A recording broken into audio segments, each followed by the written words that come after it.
Major Mohammed Ali Shah, defense analyst, is joining us for more details on this story. Major Mohammed Ali Shah, your first reaction to the negotiations, the talks between Russia and Ukraine. How much ground has been covered and what more still needs to be done? Oh, well, they have gone a bit too far with it, but nevertheless, they can still rectify it and peace can still prevail if they both are willing to sit on the table and discuss reasonably, and a reasonable middle level negotiation is reached. And now, of course, I mean, the Israeli Prime Minister can play a very, very important part. India is doing its bit in getting its peace talk. Prime Minister Narendra Modi has spoken to President Zelensky and President Putin a couple of times. In fact, India was instrumental in getting the humanitarian corridor over there also. Naftali Bennett was in Moscow on the 5th of March. Now, he had a 3-hour meeting with President Vladimir Putin. And then thereafter, he went off to Germany to meet the Chancellor Olaf Scholz.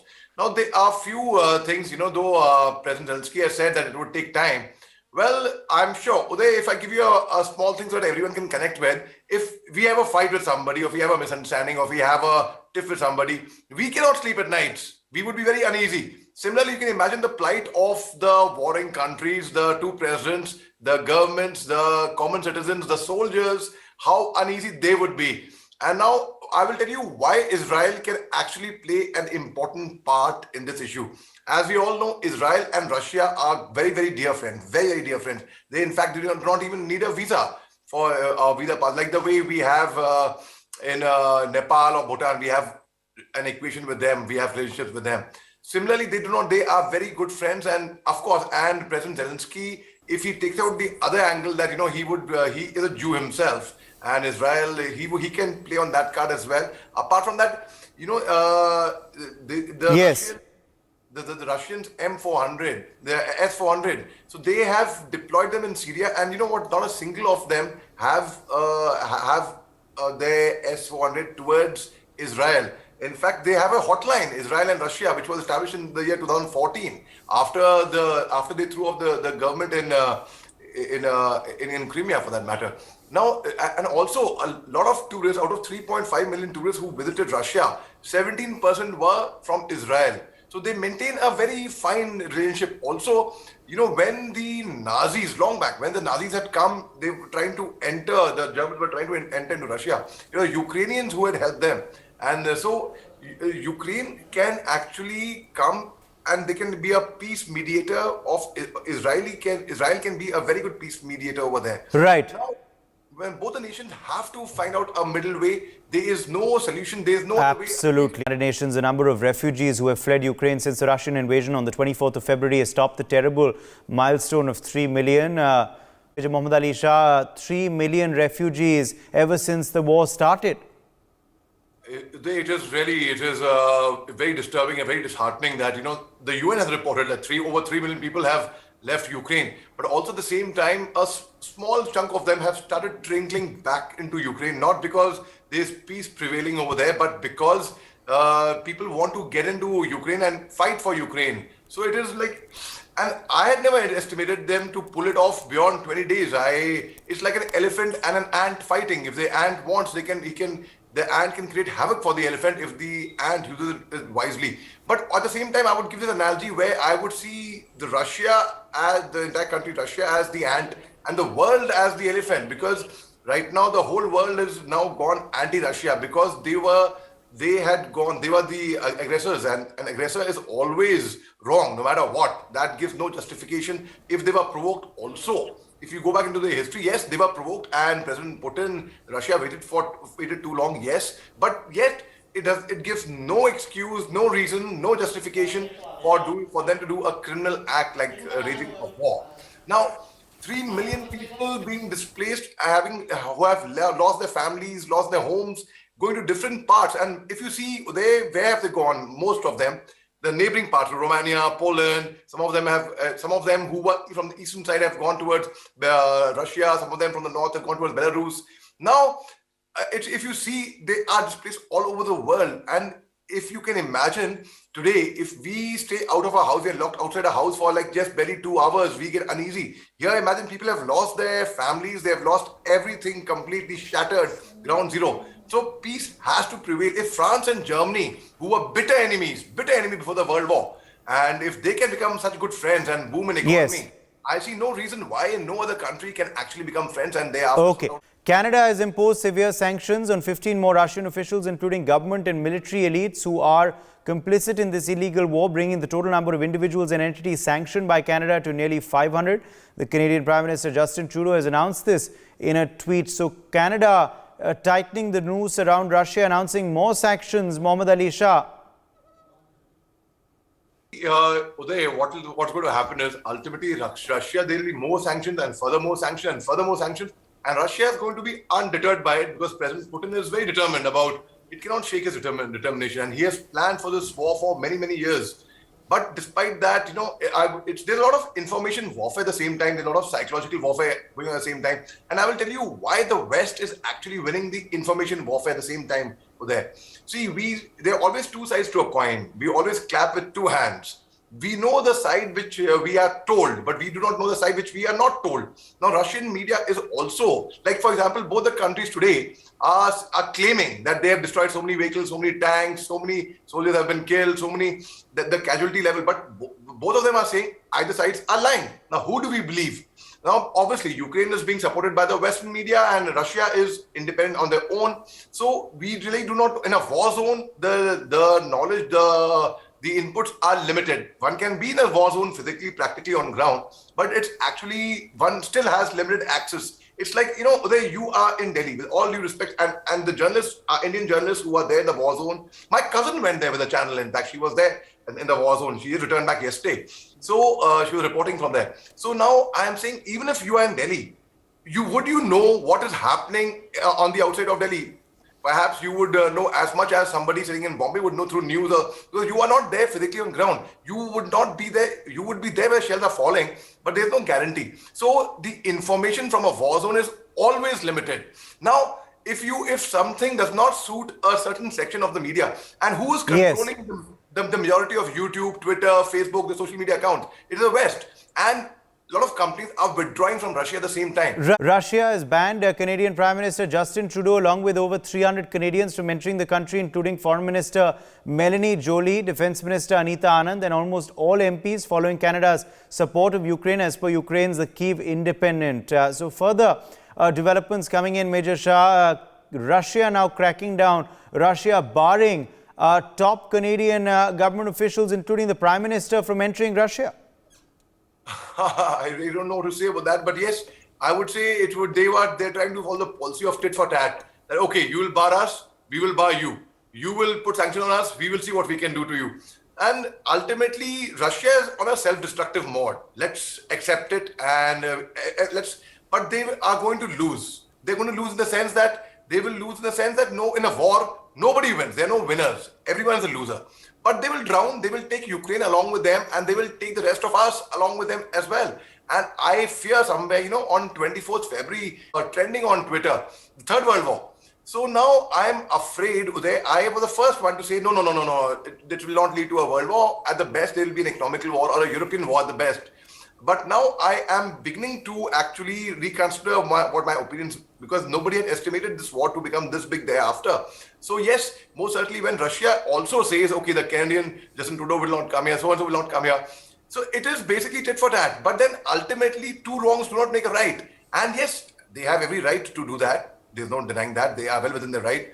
Because even US, for that matter, had sent back 12 diplomats saying that you are doing espionage on us and this, that. So it is fair enough. Every country is well within their right. And it will only further lead on to further more grievances and further more wrongs there. One has to come to the table, one has to settle it down amicably.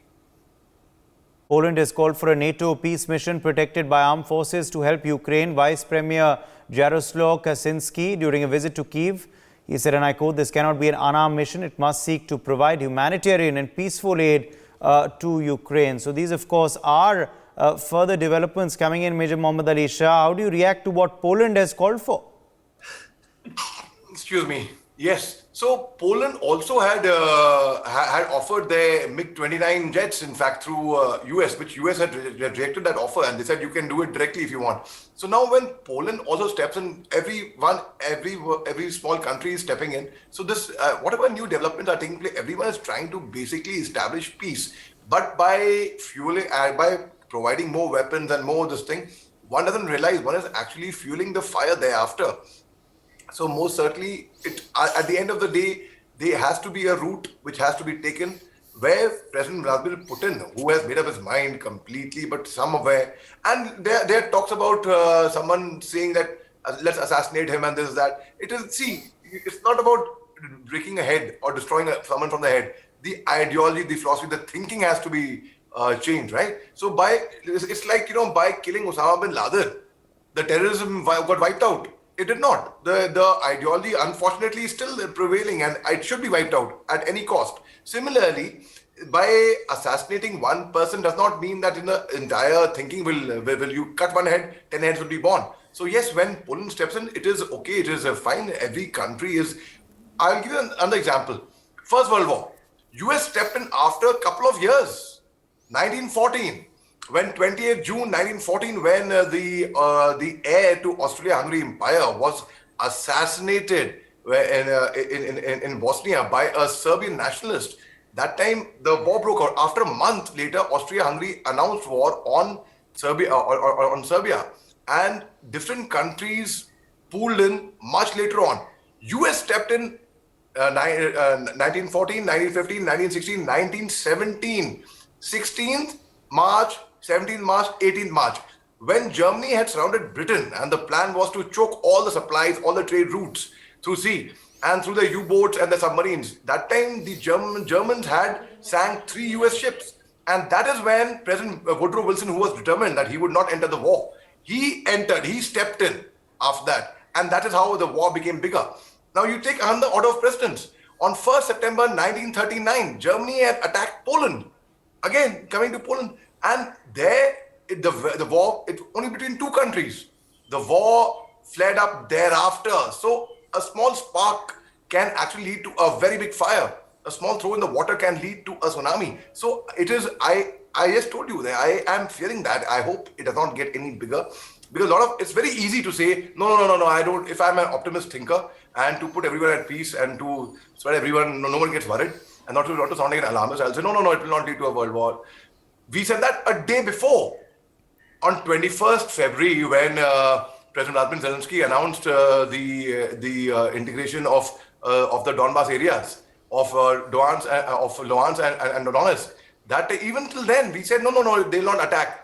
The German chief of army of naval staff was here on the IDS's invitation. He said that Russia will never attack Ukraine. That's never the intention.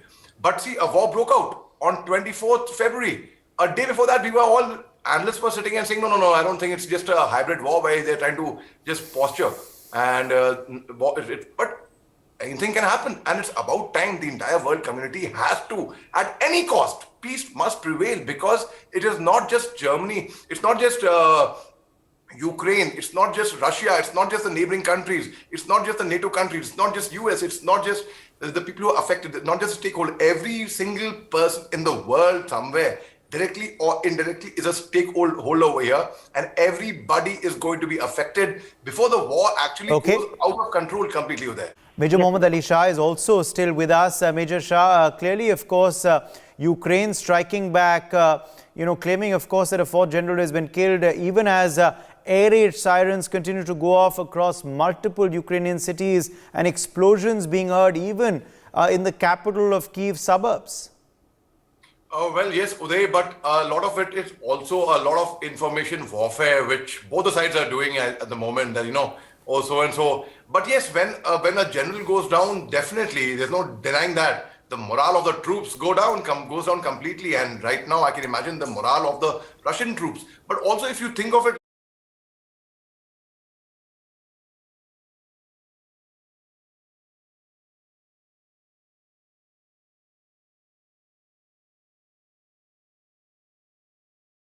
logically, Uday, tactfully, which country came into whose country to attack. Everyone is a king in their own kingdom. It was the Russian army came into Ukraine territory to attack, right? And you can imagine the psychology of even we saw the 64 kilometer long convoy. We saw, imagine the psychology of the person. There has to be one vehicle which is leading the convoy. A normal, in a common sense language, there's one vehicle. Now, Ukrainians are very good. They're terrific in guerrilla warfare, like the Vietnamese, or we have people in the northeast of India. They are terrific at guerrilla warfare. So definitely the psyche of the person who is in the first vehicle or the first tank would obviously, who has said goodbye and farewell to his family, of course, it is like not knowing whether you would actually come back or not. When we do not know when we would come back from a mission, from a normal patrol on the borders or not. So here you can imagine the psyche, but they're going forward. And it is, I commend the bravery that way of both Russian army and the Ukrainian army for that matter. And it's a very, very tough fight. But yes, when, as you rightly said, when the general goes down, the morale goes down. When the economy goes down, the morale goes down. When you have casualties, the morale goes down. And you cannot fight when you are low on morale. An American general has just given a statement yesterday that the Russian army has a stamina to last for under 10 days more. They have resources for 10 days more. But time will tell, because this can all be a psychological warfare, information warfare. A lot of cyber warfare is going on. On one hand, when there is war going on ground, on the same time, there is war going on the internet as well. So it is going to be, and as Ambassador Goel very rightly said, that, ultimately the solution has to be, he spoke like a, not just a diplomat, but in a very, very practical and a very, very sensible way, that it is only through talks. There have to be talks. And if you see the psychology of everyone, in fact, what is right now, a golden question is, everyone will be asking what's going on in President Putin's mind. Well, I'm certain that at the end of the day, in the corner of the heart, everybody wants peace. Everybody wants to live in peace. So yes, it's not just the demands that, these demands have to be met, but it has to be negotiation, talks are there. Okay, let's leave it at that. Major Mohammed Ali Shah and Ambassador Suresh Kumar Goel, thanks indeed for joining us.